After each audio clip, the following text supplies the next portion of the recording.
Hello everyone, मैं Surendra Kumar Meena, assistant professor in English, government college Sagwara से एक बार फिर आप सभी का स्वागत करता हूं।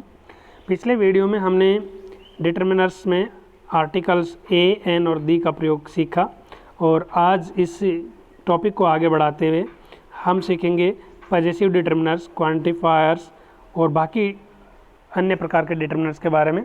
तो शुरुआत करते हैं पजेसिव डिटर्मिनर से। पजेसिव डिटर्मिनर्स इंडिकेट पजेशन और ओनरशिप। पजेसिव डिटर्मिनर्स इंडिकेट करते हैं कि इस पे पर्टिकुलर ऑब्जेक्ट पे या नाउन पे किसकी ओनरशिप है, किसका मालिकाना हक है। जैसे सब्जेक्ट प्रोनाउन में हम आई का प्रयोग करेंगे तो उसका पजेसिव डिटर्मिनर माई बनेगा। माई मतलब मेरा, यू योर यानी आपका या तुम्हारा, ही वह, हीज यानी उसका, सी वह, हर यानी उसका, इट यह, इट्स यानी इसका, वी वह, आवर यानी हमारा, दे उनका, दे वे, देयर उनका। तो यहाँ पे पजेसिव डिटर्मिनर्स को अगर ध्यान से देखें तो हम ऐसे लगता है कि ये सभी डिटर्मिनर्स कोई वस्तु के ऊपर किसी का अधिकार जता रहा है। जैसे माई यानी मेरा, मेरा कुछ है, किसी चीज़ की ऐसी जिक्र हो रही है जिसके बारे में यहाँ पे सेंटेंस में आगे कुछ लिख सकते हैं। जैसे my phone, my book, my pen, your scooter, his car, her dress. इस तरीके से ये पजेसिव डिटर्मिनर हमें पजेशन या ओनरशिप के बारे में इंडिकेट करते हैं। चलिए इनको सीखते हैं हम कैसे ये ओनरशिप शो करते हैं। जैसे ये पिक्चर्स और सेंटेंसेस, फ्रेजेस में आप देखिए, माई डॉग, मेरा कुत्ता। अब यहाँ पे माई जो है वो पजेशन शो कर रहा है डॉग के ऊपर, कि डॉग के ऊपर मेरी पजेशनशिप है, मेरी ओनरशिप है। माई होम, मेरा घर, माई डॉग्स, मेरे कुत्ते, हीज डॉग, उसका कुत्ता, हर डॉग, उसका कुत्ता, इट्स डॉग, इसका कुत्ता। तो हम देखते हैं कि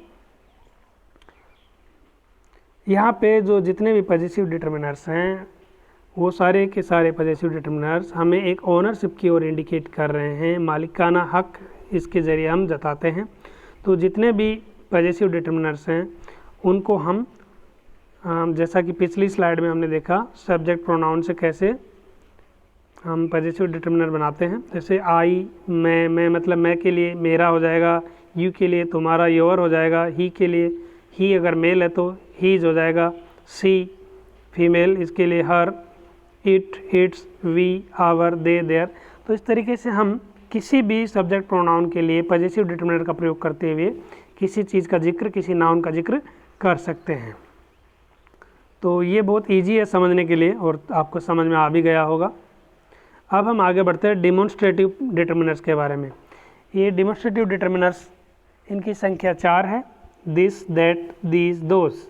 अब ये पॉइंट आउट करते हैं कि कोई चीज़ नज़दीक है, कोई चीज़ नज़दीक है या दूर है। अगर नज़दीक है तो दिस और दीज का प्रयोग करेंगे, अगर दूर है तो दैट और दोज का प्रयोग करेंगे। सिंगुलर के लिए दिस का प्रयोग करेंगे नज़दीक के लिए, और दूर के लिए दैट का। प्लूरल के लिए अगर नज़दीक है तो दीज और दूर है तो दोज का प्रयोग करेंगे। जैसे ये एग्जांपल आप देखिए, दिस बुक, दिस बुक, नज़दीक में बुक है, नियर है तो हाँ एक वचन है तो दिस बुक हमने लिखा। बुक की पोजीशन दूर है तो हमने दैट बुक कहा। ठीक इसी तरह से ये एक वचन की बात हो गई। बहुवचन के बारे में अगर हम बात करें तो बहुवचन, अगर कोई वस्तु आपके नज़दीक में है तो आप बोलेंगे दीज बुक्स, और अगर आपसे दूर है तो आप बोलेंगे दोज बुक्स। कोई भी आर्टिकल होगा, कोई भी ऑब्जेक्ट होगा तो हम इस तरीके से प्रयोग करेंगे। ज़रूरी नहीं बुक्स ही हो, कार, कोई भी नाउन हो सकती है। तो हम नज़दीक की चीज़ों के लिए अगर एक वचन है तो दिस का प्रयोग करेंगे और बहुवचन है तो दीज का प्रयोग करेंगे। और दूर की चीज़ों के लिए अगर एक वचन है तो दैट का प्रयोग करेंगे और बहुवचन है तो दोज का प्रयोग करेंगे। बड़ा आसान है डेमोन्स्ट्रेटिव प्रोनाउन। आगे बढ़ते हैं क्वांटिफायर्स। क्वांटिफायर्स क्या है, सबसे पहले हमें ये जानना होगा। Quantifier determiners are the indicatives of quantity. ये हमें क्वांटिटी के बारे में बताते हैं, क्वांटिटी को इंडिकेट करते हैं कि किसी चीज़ की कितनी मात्रा है। क्वांटिफायर्स ओनली इंडिकेट ए वेग quantity of objects, not a specific number. ये चीज़ ध्यान देने लायक है कि क्वांटिफायर्स जो क्वांटिटी हमको बताते हैं वो क्वांटिटी क्लियर नहीं होती है, स्पेसिफिक नहीं होती है, वो एक वेग क्वांटिटी होती है। जैसे much, some, no, any, many, enough, several. अगर इनका हिंदी अर्थ देखें तो मच यानी ज़्यादा, कितना ज़्यादा पता नहीं, सम यानी कुछ, नो यानी नहीं, एनी यानी कोई, मैनी यानी बहुत सारे, एनफ यानी पर्याप्त, सेवरल यानी अनेक।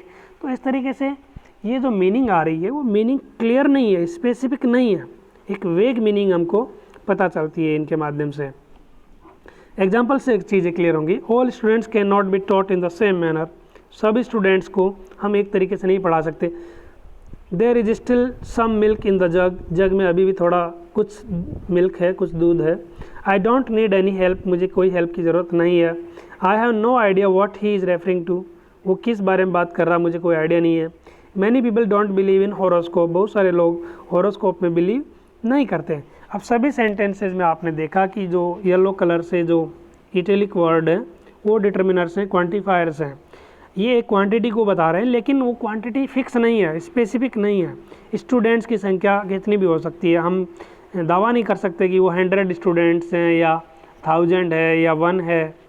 अब मिल्क की बात आ रही है तो वो मिल्क कितने ml में है, 100 ml है, 200 है या 1 kg है, 1 मिलीलीटर है, ये हम बता नहीं सकते हैं कितना अमाउंट है उसका।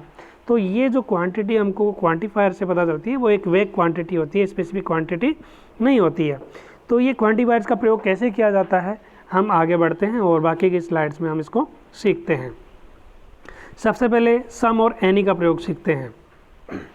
सम एंड एनी। सम यानी कुछ, एनी यानी कोई।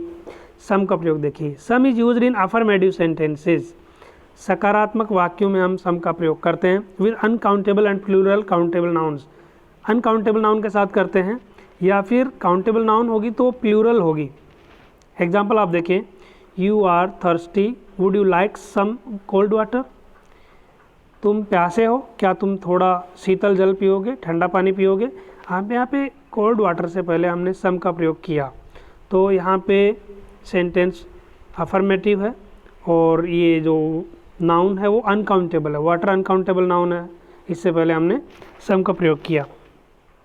ठीक इसी तरह से I have some good ideas on this project. Affirmative sentence है तो गुड आइडियाज़ अनकाउंटेबल नाउन है और इससे पहले भी हमने सम का प्रयोग किया। तो सम का प्रयोग हम जब अफर्मेटिव सेंटेंस हो उस कंडीशन में, नाउन अनकाउंटेबल हो तब, और काउंटेबल हो तो वो प्लूरल होनी चाहिए, तब हम सम का प्रयोग करते हैं। दूसरी तरफ एनी का प्रयोग देखें तो any is used in negative and interrogative sentences.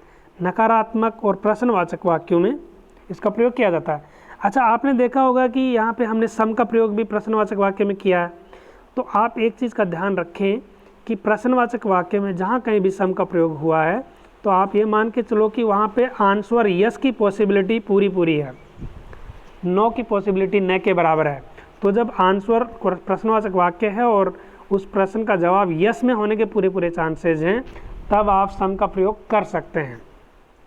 लेकिन अगर वो उसका आंसर नो में हो, आपको लगे कि आंसर नो में होगा, तब आपको एनी का प्रयोग करना है। एनी इंट्रोगेटिव और नेगेटिव दोनों प्रकार के वाक्यों में एनी का प्रयोग होता है। देखिए, I don't have any novel to read. मेरे पास कोई पढ़ने के लिए कोई नॉवल नहीं है, तो इसमें नेगेटिव सेंस में इसका प्रयोग हुआ। Do you have any advice on this matter. क्या इस मामले में आपके पास कोई सलाह है। ये प्रश्नवाचक वाक्य है, इसमें इंट्रोगेटिव मार्क लगना चाहिए मैटर के बाद में, ये टाइपिंग मिस्टेक है, इसका आप ध्यान रखें। मैटर के बाद इंट्रोगेटिव मार्क आएगा। तो ये प्रश्नवाचक वाक्य है, ये एक नकारात्मक नेगेटिव सेंटेंस है। तो नेगेटिव और इंट्रोगेटिव सेंटेंस में हम एनी का प्रयोग करते हैं। आगे बढ़ते हैं। मच और मैनी का प्रयोग कहाँ और किन कंडीशन में किया जाता है। मच यानी ज़्यादा, मैनी यानी कई। तो ये मच का प्रयोग देखते हैं पहले। Much indicates a large amount. Much हमें एक बड़े अमाउंट की ओर इशारा करता है।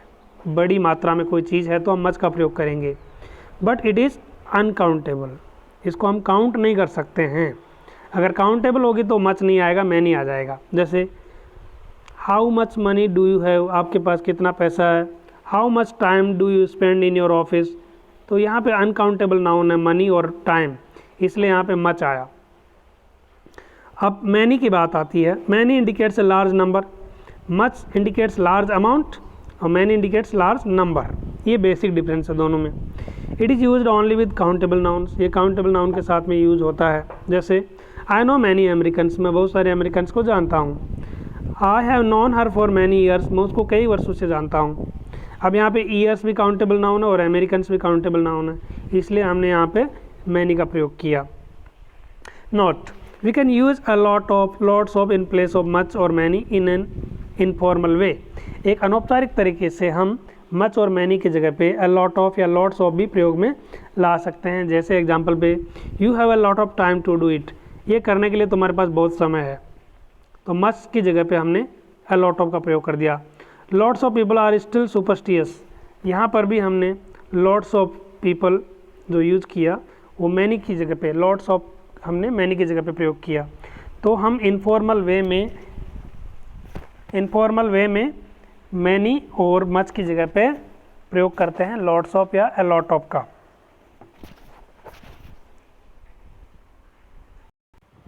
आगे बढ़ते हैं। अब हम इस स्लाइड में प्रयोग सीखेंगे अ लिटिल और लिटिल का। ध्यान से देखें। A little indicates some amount and little very small. A little अगर जहाँ कहीं भी प्रयोग हो रहा उसका मतलब सम कुछ, और लिटिल जहाँ कहीं भी हो रहा मतलब बहुत कम या न के बराबर। Both are used before uncountable nouns, और दोनों के दोनों डिटरमिनर्स को हम अनकाउंटेबल नाउन से पहले प्रयोग में लाते हैं। ए लिटिल जहाँ प्रयोग हुआ मतलब समझ लो कि उसका सेंस आ रहा कुछ, मात्रा जो है वो कुछ थोड़ी मात्रा है। और ए लिटिल जहाँ पे लिटिल जहाँ पे यूज हुआ उसका मतलब है कि वो चीज़ न के बराबर है, नगण्य है लगभग न। एग्जाम्पल से चीज़ें क्लियर होंगी। Give me a little water please, मुझे थोड़ा पानी दे। अब यहाँ पे गिव मी सम वाटर का सेंस आ रहा है, मुझे थोड़ा पानी दे, तो ए लिटिल मतलब थोड़ा सा। दूसरा उदाहरण देखें, even little help will encourage the mind, थोड़ी सी भी हेल्प अगर मिलेगी तो माइंड को एनकरेजमेंट मिलेगा, उत्साह मिलेगा। तो यहाँ पे लिटिल का मतलब है वेरी स्मॉल, छोटी सी, थोड़ी सी। प्लेंटी ऑफ का प्रयोग देखें। Plenty of indicates a fairly good amount और नंबर। प्लेंटी ऑफ का मतलब बहुत सारा। एग्जाम्पल्स देखें, there is plenty of milk in the fridge, fridge में बहुत सारा दूध है। We bought plenty of books for them, हम उनके लिए बहुत सारी किताबें खरीद के लाए। ये काउंटेबल सेंस में भी, काउंटेबल नाउन के साथ में भी प्रयोग लाया जाता है और अनकाउंटेबल नाउन के साथ में भी, दोनों ही प्रकार के नाउन्स के साथ में हम प्लेंटी ऑफ का प्रयोग करते हैं। और प्लेंटी ऑफ जो मीनिंग देता है वो मीनिंग है एक अच्छी खासी मात्रा में किसी चीज़ का होना। वो मात्रा अमाउंट में भी हो सकती है और नंबर में भी हो सकती है, मीन्स वो काउंटेबल भी हो सकती है और अनकाउंटेबल भी हो सकती है। सेंस आएगा बहुत सारा, जैसे कि प्लेंटी ऑफ मिल्क, यहाँ पे अनकाउंटेबल नाउन है मिल्क, और प्लेंटी ऑफ बुक्स, बुक्स यहाँ पे काउंटेबल नाउन है, लेकिन प्लेंटी ऑफ यानी बहुत सारी। आगे बढ़ते हैं। फ्यू अ फ्यू, जैसे लिटिल और ए लिटिल हमने देखा, तो वहाँ पे लिटिल और ए लिटिल जो सेंस दे रहे थे वो सेंस था, वो अमाउंट को शो कर रहे थे। लिटिल और ए लिटिल एक अमाउंट को शो करते हैं, लेकिन फ्यू और ए फ्यू नंबर को शो करेंगे, संख्यात्मक चीज़ों को शो करेंगे। देखिए, फ्यू यानी कुछ। अ फ्यू इंडिकेट्स सम, जैसे ए लिटिल सम को इंडिकेट कर रहा था वैसे ए फ्यू भी सम को इंडिकेट करेगा। And few indicates very small, और फ्यू लिटिल की जैसे ही बहुत कम मात्रा को या न के बराबर कोई मात्रा होगी उसको इंडिकेट करेगा। Both are used before countable nouns, और दोनों ही डिटर्मिनर्स काउंटेबल नाउन्स के साथ में प्रयोग में लाए जाते हैं, ऐसे नाउन जिनको हम काउंट कर सकें। Only a few people know me here, कुछ लोग ही मुझे यहाँ जानते हैं। फ्यू चेयर्स वर एम्प्टी, फ्यू चेयर्स वर एम्प्टी मतलब जो चेयर्स एम्प्टी थी उनकी संख्या बहुत कम थी, खाली चेयर्स की संख्या बहुत कम या न के बराबर थी, तो फ्यू चेयर्स वर एम्प्टी। तो यहाँ पे काउंटेबल नाउन चेयर और पीपल के साथ में ए फ्यू और फ्यू का प्रयोग हमने किया। Quite a few can indicate a fairly large number. Quite a few अगर जहाँ कहीं भी प्रयोग में लाया जाए उसका मतलब होता है कि एक अच्छा खासे संख्या, या क्वाइट ए फ्यू की जगह पे हम द फ्यू का प्रयोग भी करते हैं। कई बार हम देखते हैं कि द फ्यू भी प्रयोग में लाया जाता है। वैसे द लिटिल का प्रयोग करते हैं तो मतलब अच्छी मात्रा, fairly good amount, fairly good number. अब यहाँ पे quite a few persons know me here, मतलब अच्छी खासी मात्रा में लोग मुझे यहाँ पे जानते हैं, अच्छी खासी संख्या में लोग मुझे यहाँ पे जानते हैं। तो क्वाइट अ फ्यू और द फ्यू का प्रयोग करेंगे तो एक अच्छा नंबर एक इंडिकेट करेगा। नो का प्रयोग, नो मतलब नहीं, नो भी एक डिटर्मिनर है। नो मीनिंग नो अमाउंट और नो नंबर। नो का मतलब नहीं, कोई अमाउंट जो है जीरो के बराबर है। It is use before countable and uncountable nouns. ये ना काउंटेबल नाउन के साथ में भी प्रयोग में लाया जाता है, अनकाउंटेबल नाउन के साथ में प्रयोग में लाया जाता है। देयर वर नो बिस्किट्स, वहाँ पे बिस्किट नहीं थे। I have no information about today's weather, आज के वेदर के बारे में मेरे पास कोई जानकारी, कोई सूचना नहीं है। अब यहाँ पे बिस्किट्स देखिए काउंटेबल नाउन है और इन्फॉर्मेशन अनकाउंटेबल नाउन है। तो हमने देखा कि जब सेंस नेगेटिव है या जीरो सेंस है, संख्या और अमाउंट जब जीरो है, तो उस सेंस में हम नो का प्रयोग करते हैं, काउंटेबल नाउन के साथ में भी और अनकाउंटेबल नाउन के साथ में भी। आगे बढ़ते हैं। Either neither, either neither refer to persons और थिंग्स। ईदर मतलब या तो, नीदर मतलब ना तो, मतलब यहाँ देखिए दो लोगों का रेफरेंस यहाँ पे हमको मिलता है, और दो लोग भी हो सकते हैं, दो वस्तु भी हो सकती है। इनका मीनिंग है कि बोथ ऑफ टू पर्सन्स, या तो दोनों, और दो व्यक्ति हो या वस्तु हो, जो भी, दोनों या दोनों ही नहीं इन्वॉल्व है। आइदर का अगर हम प्रयोग करेंगे तो हमको लगेगा कि दोनों ही उसमें इन्वॉल्व है या दोनों में से कोई एक इन्वॉल्व है, और नाइदर का प्रयोग करेंगे तो दोनों ही उसमें इन्वॉल्व नहीं है। एग्जाम्पल देखें, we can park on either side of the road, road के किसी भी साइड में हम गाड़ी पार्क कर सकते हैं, दोनों साइड में पार्क कर सकते हैं, कोई भी एक साइड में पार्क कर सकते हैं। तो यहाँ पे पॉजिटिव सेंस में ईदर का प्रयोग हुआ। We will agree in neither case, हम किसी भी मामले में इसमें एग्री नहीं करेंगे। तो यहाँ पे देखिए ये जो एग्रीमेंट है यहाँ पे नेगेटिव सेंस आ रहा है, दो थिंग्स हैं, टू थिंग्स हैं, टू केसेज हैं, तो दोनों केस में वो डिसएग्रीमेंट की बात कर रहा है। तो यहाँ पे नेगेटिव सेंस में नीदर का प्रयोग करेंगे, पॉजिटिव सेंस में ईदर का प्रयोग करेंगे, और ये दो को इंडिकेट करता है, टू पर्सन्स, टू थिंग्स या टू ऑब्जेक्ट्स। अब हम बात करते हैं अ लिटिल बिट ऑफ और quite a bit of. These are informal phrases and used to qualify uncountable nouns. Uncountable noun के साथ में प्रयोग किए जाते हैं। Example, the jar must have a little bit of water. Jar में थोड़ा सा पानी होना चाहिए। There was quite a bit of sugar in the tea. चाय में थोड़ी सी थोड़ी सी शुगर थी। A little bit of यानी थोड़ी सी, quite a bit of मतलब भी थोड़ी सी। आगे बढ़ते हैं। एक्सरसाइज है। अब यहाँ पे हम मच और मैनी का प्रयोग करके देखेंगे कि हमने कितना सीखा कितना नहीं सीखा। अब देखिए, there is not blank space milk in the bottle, तो मिल्क अनकाउंटेबल है इसलिए आएगा much. I have friends in the school, many. The director did not have much to say about the movie. Much का प्रयोग वहाँ होगा जहाँ पे अनकाउंटेबल नाउन होगी, और जहाँ पे काउंटेबल नाउन होगी वहाँ पे मैनी का प्रयोग कर रहे हैं हम। Everybody says I look much the same as my mother. My father has visited many places. Many students were called for audition but only few were selected. The teacher has told us many times to complete the homework in time. My father thinks that I don't study much. Please put on your mask. There are many students in the classroom. There is much work for us to complete.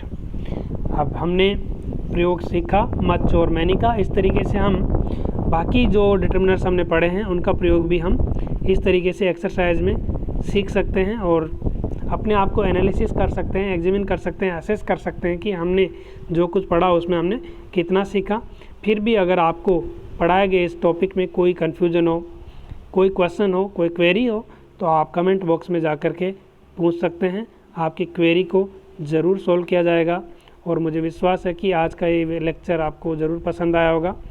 तो आप इसी तरह से English grammar और literature सीखने के लिए हमारे साथ जुड़े रहिए। हमारा यूट्यूब चैनल सब्सक्राइब कीजिए। और मैं सुरेंद्र आपके उज्जवल भविष्य की कामना करता हूँ। आपका दिन मंगलमय हो। फिर मिलेंगे, तब तक के लिए धन्यवाद।